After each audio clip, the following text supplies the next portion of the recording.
You never heard of that. The fact that a major political party in South Africa says, quote, kill the Boers. Kill the Boer, the farmer. I would expect more of somebody who wrote a dissertation and teaches here at Oxford to say that you would not know about the attempted slaughter and genocide of white South Africans. If you're going to take this phrase literally, the Boers is a group of people that doesn't exist anymore, right? So they're saying kill no one. The Boers were the group of white farmers who migrated inland from the coastal areas in South Africa, who fought against British colonialism and imperialism and fought for South Africa's independence from the British. Right, this happened in like the 1800s, and in the late 1800s, early 1900s, the Boers stopped identifying themselves as Boers and instead adopted the broader label of Afrikaners, which was, again, all Boers are Afrikaners, but not all Afrikaners were Boers. And then in 1950, when apartheid was implemented and enforced by the Afrikaners, this phrase, kill the Boers, emerged as part of a call to action to end apartheid. And so even when the phrase was first used during apartheid, people didn't identify as Boers anymore. They identified as Afrikaners. But it was generally understood that when they said the Boers, they were referring to the racist structures that Afrikaners at the time were still fighting to uphold, this apartheid, this racial hierarchy that Afrikaners were fighting to enforce. This phrase is still being used today because, much like the Jim Crow laws in America, apartheid is not written into policy on paper anymore, but systemic inequalities and disadvantages still exist for Black people in South Africa.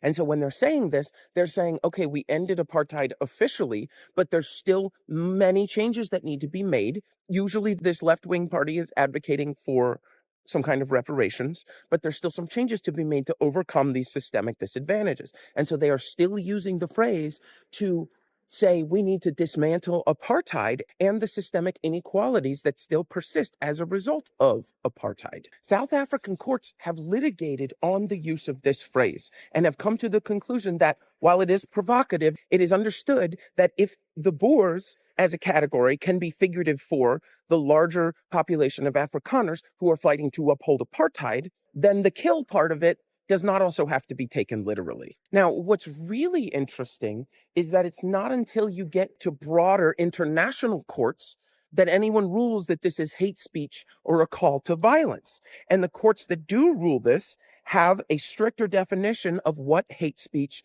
is.